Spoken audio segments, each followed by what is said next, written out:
အားလုံးပဲမင်္ဂလာပါကိုရက်ဖိတ်တဲ့ရောကနေကြိုဆိုလိုက်ပါတယ်ဒီနေ့ဗီဒီယိုလေးကတော့ကိုတွန်းနောက်ထပ်ဒီဗီဒီယိုလေးကိုကြည့်ပြီးတော့မြင်ပြီး3လအတွင်းမှာ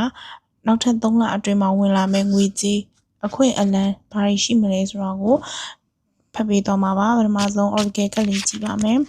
ပထမဆုံး Moonstone Slow It Down ဆိုတဲ့ကလေးပေါ့နော်အဲ့တော့ဒီကလေးကပြောနေတာကိုကအခုချိန်မှာဘယ်တော့မှငါအဆင်ပြေမှာလဲဘယ်တော့မှငွေဝင်လာမှာလဲဆိုပြီးတော့စိုးရိမ်နေတာတွေနော်စိတ်လုံးနေတာတွေတဲ့တွေ့တယ်စိတ်လှုပ်ရှားစရာတွေခဏလျှော့ပြီးတော့ကိုယ့်ရဲ့စိတ်ကိုအရင်ဆုံးအေးချမ်းအောင်လုပ်ပေါ့နော်အေးချမ်းအောင်လုပ်ပါတဲ့စက်ကြောရာရဲ့ဒီနိယာမအရာဆိုရင်ကိုကဒီပူပန်မှုတွေမရှိဘူးကိုယ့်ရဲ့စိတ်အေးချမ်းနေတဲ့အချိန်မှာကံကောင်းခြင်းတွေကပို့ပြီးတော့ကိုယ့်စီကိုဝင်လာတာမျိုးကံကောင်းခြင်းတွေကိုကဆွဲငင်နိုင်တာမျိုးပေါ့နော်ကိုယ့်ရဲ့စိတ်ကပူလောင်နေအဲ့ပူလောင်စရာတွေပဲဆွဲဆောင်နေပြီးတော့ကိုယ့်ရဲ့စိတ်ကအေးချမ်းနေတော့မှကံကောင်းခြင်းတွေပို့ပြီးတော့ရောက်ဖို့အတွက်လမ်းပေါ့နော်ပို့ပြီးအဆင်ပြေမယ်တဲ့ကိုယ့်ရဲ့ကံကောင်းခြင်းကိုယ့်ရဲ့ကံတရားလမ်းပေါ်မှာရောက်နေပြီအဲဒါကြောင့်စိတ်အေးလေးနဲ့ပေါ့နော်စောင့်လုံးစရာရှိရလုပ်ပြီးကြိုပြီးပါနောက်ထပ် More Magic ဆိုတဲ့ transformation ကလေးtransformation ဆိုတဲ့အတိုင်းဒီကိုယ့်ရဲ့စင်းရဲချက်တွေမှုတွေနော်ကိုယ်အတွက်ငွေကြေးပိတ်ဆို့မှုအဲ့လိုမျိုးချက်တဲမှုတွေအားတဲ့ဒီအလုံးဝ transformation ဆိုတဲ့အတိုင်းအရေးကုန်လဲဆိုတော့လုံးဝပြောင်းလဲပြီးတော့လုံးဝပြောင်းလဲသွားတော့မယ်အထူးသဖြင့်ဆိုလို့ရှိရင်ခုနနောက်3လအတွင်းမှာကိုယ့်ရဲ့စီးပွားရေးနဲ့ပတ်သက်တဲ့အဆင့်တန်းအရင်ကထက်တိတိကျကျပို့ပြီးတော့မြင့်တက်သွားမယ်ဆိုတော့အပြောင်းလဲတစ်ခုဖြစ်လာမယ်ဆိုတဲ့နမိတ်ပေါ့နော်ဒီကတ်လေးကနေပြီးတော့တွေ့ရပါတယ်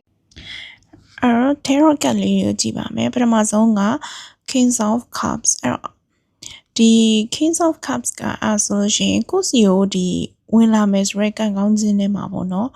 ဒီစိတ်ခံစားချက်ပိုင်းဆိုင်ရာတည်ငြိမ်စေတဲ့ကံကောင်းခြင်းမျိုးပါလာလိမ့်မယ်အဲ့တော့ကိုယ့်အပေါ်ကိုစိတ်ရင်းမှန်နဲ့ကူညီရသူစိတ်ပိုင်းဆိုင်ရာပံ့ပိုးပေးမဲ့သူအဲ့လိုမျိုးလူကြီးသူမှာဒါမှအချိန်မရှိတဲ့သူတယောက်ကကိုယ့်ကိုရွှေလန်းငွေလန်းအခွင့်အလမ်းတွေပွင့်အောင်လမ်းညွှန်ပေးမယ်ဆိုတာမျိုးတွေ့ရတယ်စိုးရိမ်ပူပန်မှုတွေကင်းဝေးပြီးတော့ကိုစိတ်ချမ်းသာကိုကျမ်းမာနေပေါ့နော်အဲ့လို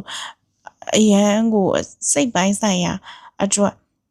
ဒီကိုယ့်ရဲ့ကံကောင်းခြင်းပေါ့နော်စိတ်ပိုင်းဆိုင်ရာတည်ငြိမ်မှုကိုရစီမယ်ကံကောင်းခြင်းမျိုးရောက်လာလိမ့်မယ်ဆိုတာမျိုးတွေ့ရတယ်နောက်ပြီးတော့ Ace of Pentacles okay ကိုရင်တော့ကစိုက်ပြူဒီထဲမှာပါတဲ့အတိုင်းကိုရင်တော့ကစူးစမ်းအားထုတ်ခဲ့အလုပ်တီပေါ့နော်အဲ့ဒီအလုပ်တီရဲ့အသီးအပွင့်ကိုဒီရိတ်သိမ်းရမယ်ဆိုတဲ့ပုံစံမျိုးပေါ့နော်အဲ့တော့ကိုကျွမ်းကျင်တဲ့ပညာရဲ့တစ်ခုခုဒါမှမဟုတ် online ကနေပြီးတော့လုပ်တဲ့အလုပ်လက်မှုပညာတို့ကိုယ်ပိုင်ဖန်တီးတဲ့ဒီ creative ဖြစ်တဲ့အလုပ်တွေပေါ့နော်အဲ့ဒီအလုပ်တွေကနေပြီးတော့ရေရှည်အတွက်အဆင်ပြေမဲ့ငွေလမ်းကြောင်းတွေပေါ့နော်ငွေဝင်မဲ့လမ်းကြောင်းတွေပွင့်လာလိမ့်မယ်ဆိုတာမျိုးတွေ့ရတယ်ကိုယ့်ရဲ့စူးစမ်းအားထုတ်မှုကိုလူတွေကအတိမတ်ပြုလာမယ်အဲ့ကနေမှတစ်ဆင့်ဒီငွေပေါ့နော်ဝင်လာမယ်ဆိုတော့ပုံစံမျိုးတွေ့ရတယ်အဲ့မှာသတိထားမှာကကံကောင်းခြင်းနေရောက်လာမဲ့အချိန်ပေါ့နော်ဆိုတဲ့အတွက်ကြောင့်ကိုကဒီကံကောင်းနေလို့ဆိုပြီးတော့စိတ်လှုပ်ရှားပြီးတော့ဒီကံကိုယုံပြီးတော့သိချာမလိလာပဲနဲ့တစွတ်ထိုးပေါ့နော်ဒီငွေကိုရင်းနှီးမြုပ်နှံတာမျိုးသူကြားလူပြောလို့လွယ်နဲ့ယုံပြီးတော့ဒီလိုက်လောက်တာမျိုးကိုတော့သတိထားပါတဲ့ဒီအခွင့်အလမ်းသစ်တွေကိုကိုယ်စီရောက်လာမယ်ဆိုတဲ့အတွက်လက်ခံရယူလို့ရတယ်အခွင့်အလမ်းသစ်တွေကိုစူးစမ်းလို့ရတယ်ဒါပေမဲ့စဉ်းစားစစ်ခြင်းလေးနဲ့တိကျဆုံးဖြတ်ပြီးတော့မှဒီကိုခြေတလန်းချင်းစီကိုသတိထားပြီးတော့ဖြည်းဖြည်းလေးလမ်းမို့သတိပေးထားရဲဆိုတဲ့ပုံစံမျိုးလေးတွေ့ရပါတယ်နောက်ပြီးတော့ဒီ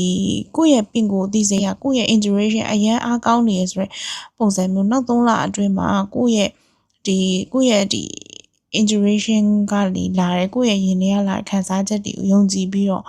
လောက်ကင်မယ်ဆိုလို့ရှိရင်စီးပွားရေးတွေပဲဖြစ်ဖြစ်ဒါမှမဟုတ်လဲကိုတီထွင်ဖန်တီးမှုတစ်ခုခုလုပ်နေရဆိုလို့ရှိရင်အဲ့ဒီအရာတွေကနေအောင်မြင်မှုရလိမ့်မယ်တဲ့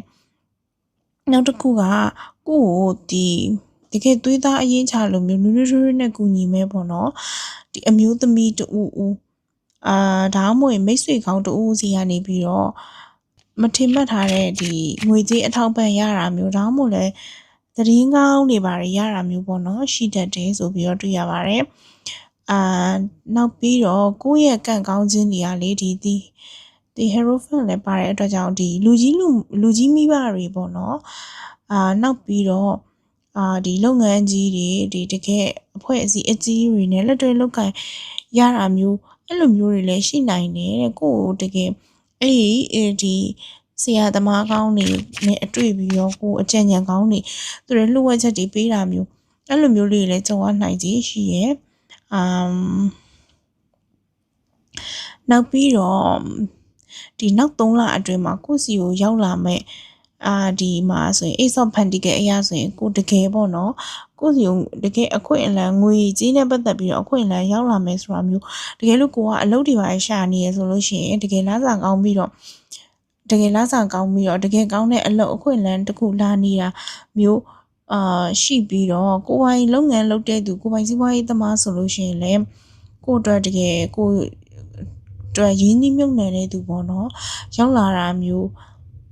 ဒါမှမဟုတ်လို့ရှိရင်လည်းတကယ်အကြံဉာဏ်ကောင်းနေပေါ့နော်အဲ့လိုမျိုးရလာတာမျိုးတွေတွေ့ရတယ်ဒီမှာနောက်ထပ်တစ်ခုကတော့ကိုကလေ Three of Pentacles နောက်ထပ်ဒီလုပ်ငန်းခွင်ပေါ့နော်ကိုယ့်ရဲ့အလုပ်ဒါမှမဟုတ်ရင်ကိုယ့်ရဲ့အပေါင်းအသင်းတကယ်ချင်းမိတ်ဆွေတွေထဲကနေပြီးတော့ဒီသူတို့နဲ့ပူးပေါင်းပြီးတော့ပဲဖြစ်ဒါမှမဟုတ်လို့ရှိရင်အကျဉ်းဉာဏ်ဖလှယ်ရနေပြီးတော့ပဲဖြစ်မထင်မှတ်ထားတဲ့စိတ်ကူးစိတ်တန်အသက်တွေထွက်လာပြီးတော့အဲ့ဟာတွေကိုလုပ်ရင်းနဲ့အောင်မြင်မှုလမ်းကြောင်းပေါ်ရောက်သွားတာမျိုးပေါ့နော်အဲ့တော့တကယ်အပြန်လည်ဒီ respect ရှိရဲ့အပြန်လည်လေးစားမှုရှိရဲ့ဆက်ဆံရေးတွေရောက်လာပြီးတော့အဲ့ဆက်ဆံရေးတွေကနေတစင်ကိုယ့်အတွက်ကံကောင်းခြင်းတွေရောက်လာမယ်ဆိုတာမျိုးဒီလူပုဂ္ဂိုလ်တွေစီကနေပြီးတော့လေပေါ့နော်ကံကောင်းခြင်းတွေရောက်လာမယ်ဆိုတာမျိုးတွေ့ရတယ်အဲ့မှာဒီသတိပေးချက်တစ်ခုအနေနဲ့သမုံပေါ့နော်သတိထားမှာတော့ကိုယ့်စီကိုအဲ့လိုငွေတွေကံကောင်းခြင်းတွေဝင်လာတာမြင်လို့ရှိရင်မနာလိုဖြစ်ပြီးတော့ကိုယ်မနာလိုလို့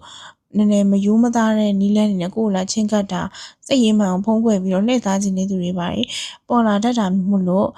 ဒီကိုငွေကြေးအခြေအနေကိုယ့်ရဲ့အောင်မြင်မှုကိုယ့်ရဲ့စူးစမ်းမှုတွေကိုလူတိုင်းတော့ယုံကြည်ပြီးတော့မပြောနဲ့ပေါ့နော်ကိုယ့်ရဲ့လှုပ်ဝက်ချက်ကိုတကယ်ယုံရတဲ့သူကိုပဲပြောပြီးတော့